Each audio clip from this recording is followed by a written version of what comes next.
নমস্কার, আমি স্বপন। ইভিএম নিউজে আপনাদের সকলকে স্বাগত। এই মুহূর্তের সবথেকে বড় খবর আপনাদেরকে দেখাবো। গতকাল থেকে পশ্চিম বাংলায় একটা ঘটনা ঘটেছে। ত্রাণ দিতে গিয়ে আক্রান্ত হতে হয়, এটা পশ্চিম বাংলাতেই সম্ভব। আপনি বিরোধী রাজনৈতিক দল করেন, তাই আপনি ত্রাণ দিতে গেলে আপনাকে বিভৎসভাবে আক্রমণ করবে। এবং সেই আক্রমণকারীর নাম কি এক এক করে বলি। রমজান আলী, আইনুল আনসারি, সাইফুল হক, পিঙ্কি খাতুন, এরা হচ্ছে আক্রমণকারী, তৃণমূল কংগ্রেসের লোক। এবং এই আক্রমণ করার পর তৃণমূল কংগ্রেসের পক্ষ থেকে তো এটাকে জাস্টিফাইড করার চেষ্টা করা হচ্ছে। মানুষের ক্রোধ, মানুষের রাগ, মানুষের ক্রোধ মানুষের রাগ কেন হবে আমরা বুঝলাম না। মানুষকে যদি সাহায্য করতে যায় তাহলে মানুষের রাগ কেন হবে জানি না। রাজ্যের তৃণমূল কংগ্রেস ক্ষমতায়, তাহলে বিজেপির ওপর কেন মানুষের রাগ হবে তাও কেউ এর কোনো ব্যাখ্যা নেই। অথচ মানুষের ক্ষোভ, মানুষের রাগ বলে এই গোটা ব্যাপারটাকে তৃণমূল কংগ্রেস একটি নির্দিষ্ট সম্প্রদায়ের লোককে দিয়ে এই ঘটনাটা ঘটিয়েছে। এটা আমরা গতকাল সকাল থেকে বলছি। এবং এটা যখন বলছি, এটা যে সত্য এবং এটা নির্দিষ্ট সম্প্রদায় যে এই ঘটনাটা ঘটাচ্ছে, আপনাদেরকে আরেকটা সোশ্যাল মিডিয়াতে পোস্ট দেখাবো। তৃণমূল কংগ্রেসের এক নেতা, সে কীভাবে ঘৃণা ছড়াচ্ছে, সে কীভাবে আক্রমণাত্মক, সে কীভাবে লোককে তার প্রাণনাশের হুমকি দিচ্ছে সোশ্যাল মিডিয়াতে। সেই তৃণমূল কংগ্রেসের নেতার নাম কি? শেখ কামিরুদ্দিন। শেখ কামিরুদ্দিন, আগে আমরা একটু দেখিয়ে নিই সেই শেখ কামিরুদ্দিন তার সোশ্যাল মিডিয়াতে ঠিক কী পোস্ট করেছে, তারপরে তার পরিচয় দিচ্ছি। দেখছেন পোস্টে তিনি লিখছেন, দেখতে পাচ্ছেন, ফেসবুকে লিখেছেন, শোন গদ্দার শুভেন্দু, খগেন মুর্মু এবং তোর ভাই শঙ্কর ঘোষকে কেন্দ্রীয় বাহিনী বাঁচাতে পারেনি। তুই যতই ব্ল্যাক ক্যাট নিয়ে ঘোরাঘুরি কর, আজকের পর থেকে সাবধান হয়ে যা। পাবলিকের মার কেওড়াতলা পার। ভালো করে মাইন্ড ইট, দেখে নিন, পাবলিকের মার কেওড়াতলা পার। তোর কপালে প্রচুর দুঃখ আছে রে গদ্দার। আচ্ছা, সবে তো কেলানি শুরু, এর শেষ কোথায় হবে কেউ জানে না। অর্থাৎ আপনার প্রাণনাশের হুমকি দিচ্ছে এই শেখ কামিরুদ্দিন বলে এই লোকটি তৃণমূল কংগ্রেস করে। এর যা পরিচয় দেখলাম, শেখ কামিরুদ্দিন হচ্ছে প্রেসিডেন্ট। দেখতে পাচ্ছেন, ওর নিজের ফেসবুক পেজে লিখেছে, মুখবাসন অঞ্চল টিএমসি মাইনরিটি সেল, এটা হচ্ছে পশ্চিম মেদিনীপুরের কেশপুর অঞ্চলে। এবং মেম্বার মুখবাসন অঞ্চল টিএমসি ভিপি KBTMC, এই হচ্ছে তার সোশ্যাল মিডিয়ার এই। এবং মুখবাসন হাক্কানাই হাই স্কুল, এই স্কুলে পড়তো। দেখতে পাচ্ছেন, স্ক্রিনে দেখছেন, এগুলো সবই দেখাচ্ছি আপনাদেরকে। শেখ কামিরুদ্দিন তৃণমূল কংগ্রেসের নেতা, কিভাবে ঘৃণা ছড়াচ্ছে, কিভাবে হিংসা ছড়াচ্ছে, কিভাবে প্রাণনাশের হুমকি দিচ্ছে, আপনি সহজেই অনুমান করতে পারছেন। একটা নির্দিষ্ট সম্প্রদায়কে এই কাজে লেলিয়ে দেওয়া হয়েছে, এটা যে কত সত্য, প্রবল সত্য, এই শেখ কামিরুদ্দিনের এই পোস্ট দেখলেই আপনি বুঝতে পারবেন। এবং এর সম্পর্কে বলা হয় ভীষণ ভয়ঙ্কর মৌলবাদী এই লোকটি। এ মৌলবাদী, এর অনেক ঘৃণা ছড়ানোর, এর হিন্দুদের বিরুদ্ধে অনেক ঘৃণা ছড়ানোর অভিযোগ আছে। এর বিরুদ্ধে হিন্দুদের ভয়ঙ্করভাবে ঘৃণা করে এই মৌলবাদী এই লোকটি, শেখ কামিরুদ্দিন বলে এই লোকটিকে, এই যে প্রেসিডেন্ট তৃণমূল কংগ্রেসের অঞ্চল টিএমসি মাইনরিটি সেলের এই যে প্রেসিডেন্ট মুখবাসন অঞ্চল তৃণমূল, এর বিরুদ্ধে মমতা ব্যানার্জির সরকার এই পোস্ট করার জন্য এর বিরুদ্ধে এক্ষুনি একে গ্রেপ্তার করা উচিত। পুলিশের ইমিডিয়েট অ্যাকশন নেওয়া উচিত। এই লোকটির বিরুদ্ধে এই ধরনের ঘৃণা ছড়ানো, এই ধরনের আক্রমণাত্মক, এই ধরনের কুৎসিত কথা বলার জন্য, প্রাণনাশের হুমকি প্রকাশ্যে দেওয়ার জন্য একে ইমিডিয়েট এই লোকটিকে গ্রেপ্তার করা উচিত। আমরা এটা মনে করি। যখন বিরোধী দলনেতা শুভেন্দু অধিকারী সহ প্রত্যেকে বলছে, আপনারা জানেন যে বিরোধী দলনেতা শুভেন্দু অধিকারী তিনি আজকে উত্তরবঙ্গে যাচ্ছেন এবং উত্তরবঙ্গের বিভিন্ন জায়গায় যাবেন। তিনি সেই ত্রাণ কাজে সহযোগিতা করবেন, বিভিন্ন অঞ্চলে যাবেন, শঙ্কর ঘোষের কাছে যাবেন, খগেন মুর্মু আক্রান্ত হয়েছে তার কাছে যাবেন, নৃশংস ভয়াবহভাবে আক্রান্ত হয়েছেন।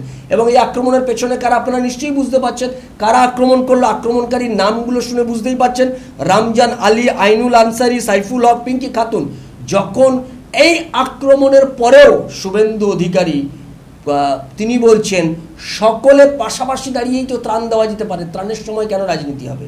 প্রধানমন্ত্রী যখন গতকাল বলছেন এই ত্রাণ নিয়ে আক্রমণ হয়েছে, কিন্তু এর পরেও বলবো এই ত্রাণ, এই যে মানুষ বিপদে আছে, এই বিপদের সময় মারামারি করা এটা একটা কাজ নয়, এটা কাজ নয়, এটা করবে একটা নির্দিষ্ট সম্প্রদায়ের লোক এই কাজই করে বেড়ায়।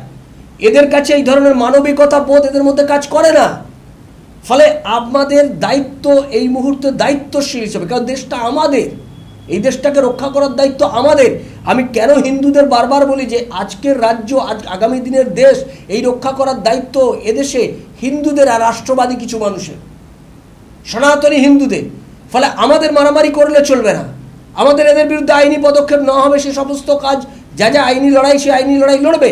এই যারা এই একসময় রামনবমীর মিছিলে ঢিল মেরেছিল, এখন তারা জেলে পড়ছে, তাদের কেউ বাঁচাতে যায়নি। এদেরও অবস্থা হয়তো সেরকমই হবে, আইনি পথে লড়াই হবে, সেটাই হবে শেষ পর্যন্ত। কিন্তু আমরা দেখলাম এরপরেও বিরোধী দলনেতা শুভেন্দু অধিকারী, তিনি যখন উত্তরবঙ্গে যাচ্ছেন, তখন তিনি যে বার্তা দিলেন গোটা রাজ্যের মানুষের কাছে, গতকাল প্রধানমন্ত্রী দিয়েছেন, আজকে শুভেন্দু অধিকারী যে বার্তা দিলেন যে এই ত্রাণের কাজে কোনো রাজনীতি করা উচিত নয়, ঝান্ডা নিয়ে ত্রাণ দেওয়া উচিত নয়, আমরা ঝান্ডা ছাড়াই সকলে কাজ করছি, পাশাপাশি দাঁড়িয়েও এই কাজ করা যেতে পারে। এই ধরনের আক্রমণ আমাদের সমাজে ভুল বার্তা যাবে।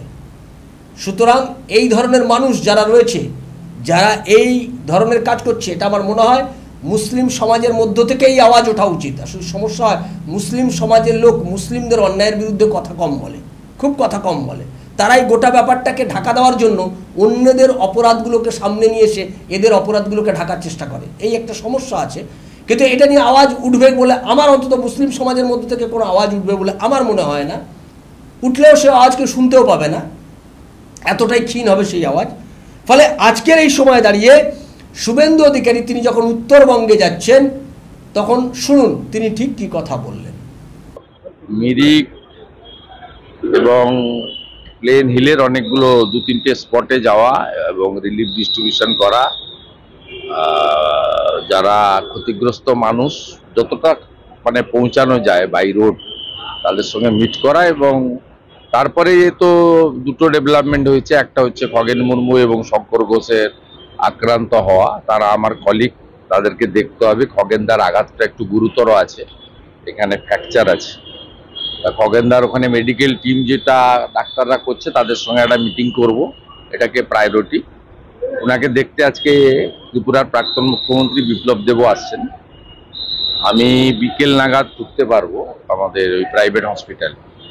আর কালকে প্রধানমন্ত্রী নির্দেশে কিরণ রিজিজুর প্রোগ্রাম আমরা সন্ধ্যায় পেয়েছি। তা প্রথম দুটি প্রোগ্রামে কিরণ রিজিজুর সাথে আমি থাকবো, আমি এবং রাজু বিস্তা।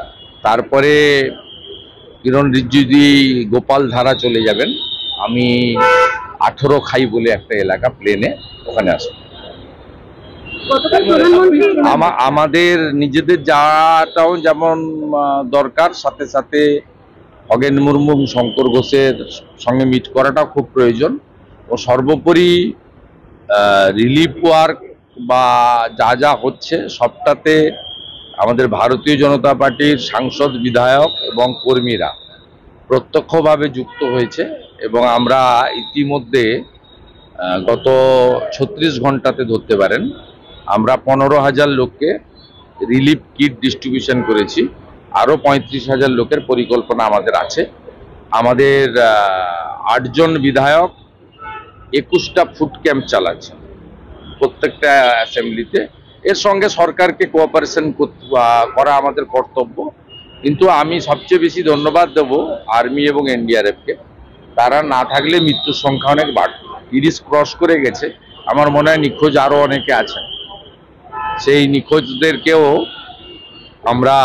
নিখোঁজদেরও আমরা ব্যাপারে চিন্তিত আছি।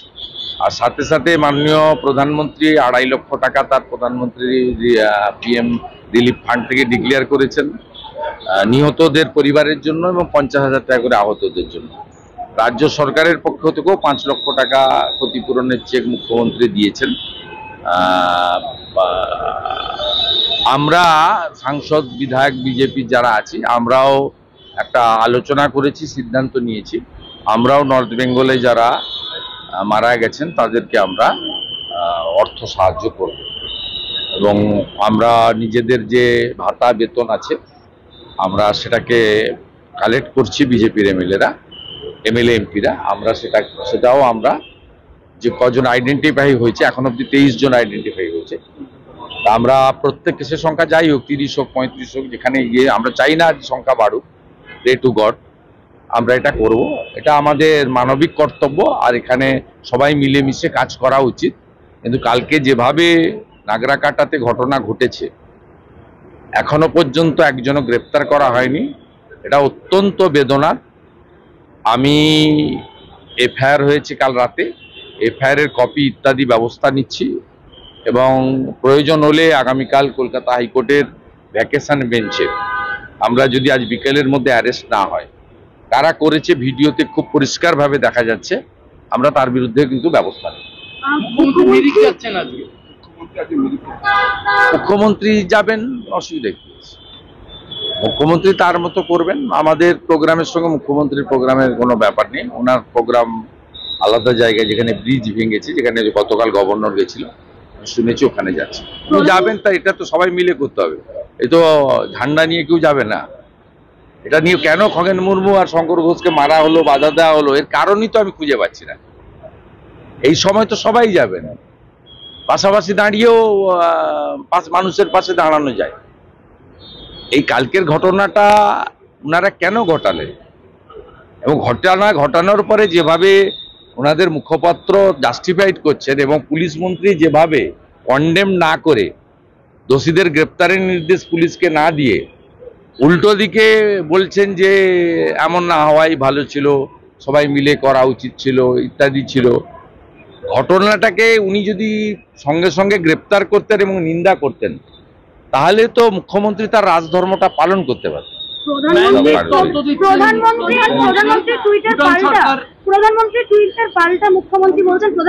আমি সকালবেলা 8টার সময় দেখে নেবেন, কমেন্ট রিটুইটও করে দিয়েছি।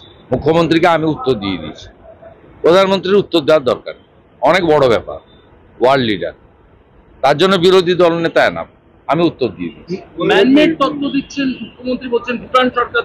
তো এখানে কালীঘাটে বলছিল ফারাক্কা দায়ী, ডিবিসি দায়ী।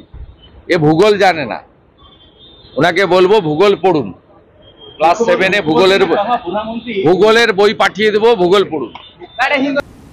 শুনলেন, তিনি আইনি লড়াই যেমন লড়বেন গতকালের খগেন মুর্মু শঙ্কর ঘোষদের উপর আক্রমণের বিরুদ্ধে, পাশাপাশি তিনি ত্রাণ কার্য পরিচালনা করা, গোটা উত্তরবঙ্গ জুড়ে যে ত্রাণ কার্য পরিচালনা চলছে, বিপুল অংশের মানুষকে সহায়তা দেওয়া, কেন্দ্রীয় সরকার সহায়তা দিচ্ছে, মুখ্যমন্ত্রী সহায়তা দিচ্ছে, রাজ্য সরকার দেবে, পশ্চিমবঙ্গের বিধায়করা দেবেন, সকলের যে সহায়তা দিচ্ছেন, বিপুল সহায়তার কথা, সেই সহায়তা নিয়েও তিনি আজকে পৌঁছে যাচ্ছেন।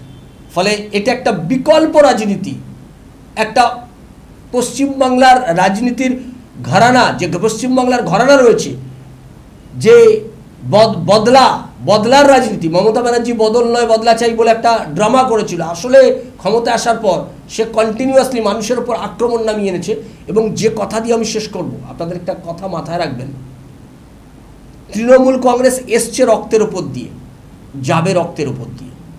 এই রক্ত ঝরা শুরু হয়েছে, আরও অনেক রক্ত ঝরবে। সরকার নির্বাচনের আগে রক্ত ঝরছে মানে বুঝবেন মমতার কাছে আর বিকল্প কোনো পথ নেই। রক্ত ঝরানো ছাড়া আর ফিরে আসার, ক্ষমতায় ফেরার তার আর কোনো বিকল্প অস্ত্র নেই। তাই একটি নির্দিষ্ট সম্প্রদায়কে সে লেলিয়ে দিয়েছে, তারাই আক্রমণাত্মক প্রাণনাশের হুমকি, থ্রেট, খুন করা, আক্রমণ করা, এই কাজে তারা আগামী নির্বাচন পর্যন্ত সক্রিয় থাকবে। আমরা এই বিষয়গুলোর ওপর নজর রাখব, আপনারা নজর রাখুন। ইভিএম নিউজের পর্দায় ইভিএম নিউজ আপনার কথা বলে। নমস্কার। সারা রাজ্যের সমস্ত সনাতনীদেরকে ঐক্যবদ্ধ করার জন্য আমাদের একটা প্রয়াস, সেই প্রয়াস হচ্ছে পিভিসি কার্ডে গীতা। আপনারা দেখতে পাচ্ছেন ভারতবর্ষে প্রথম আমরা নিয়ে এসেছি। এখানে একটি স্ক্যানার আছে, স্ক্যান করলেই আপনি গীতা শুনতে পাবেন, দেখতে পাবেন। পিভিসি কার্ডে উপনিষদ, আপনারা এখানে স্ক্যানার আছে, স্ক্যান করলে উপনিষদ শুনতে পাবেন, দেখতে পাবেন। আপনারা সকলে নিজেদের কাছে এটা রাখুন, অন্যদেরকে উপহার দিন। এর মূল্য 120 টাকা করে, এক একটি গীতা, এক একটি উপনিষদ 120 টাকা করে। যারা এটা সংগ্রহ করতে চান, এই হোয়াটসঅ্যাপ নাম্বারে আপনার নাম, ঠিকানা, পিনকোড, ফোন নাম্বার এগুলো দিয়ে দিন। দিলে আপনি এই 120 টাকা দিয়ে আপনি এটা বুকিং করতে পারেন। যদি অফিস থেকে সংগ্রহ করেন 120 টাকা, আর যদি আপনি বাড়িতে বসে নিতে চান 120 টাকার সঙ্গে কুরিয়ার চার্জ যুক্ত হবে। আপনারা এটা গোটা রাজ্য জুড়ে আমরা সমস্ত সনাতনীদেরকে ঐক্যবদ্ধ করার জন্য এই কাজটা আমরা করছি। এটাতে আপনারা যারা এটা সংগ্রহ করতে চান আমাদের সঙ্গে সত্য যোগাযোগ করুন। আর গীতা উপনিষদকে কেন্দ্র করে আগামী 2রা নভেম্বর রবিবার ন্যাশনাল লাইব্রেরিতে আমরা একটি সনাতনী উৎসব করছি। যারা সেই সনাতনী উৎসবে আসতে চান আমাদের সঙ্গে যোগাযোগ করে কার্ড সংগ্রহ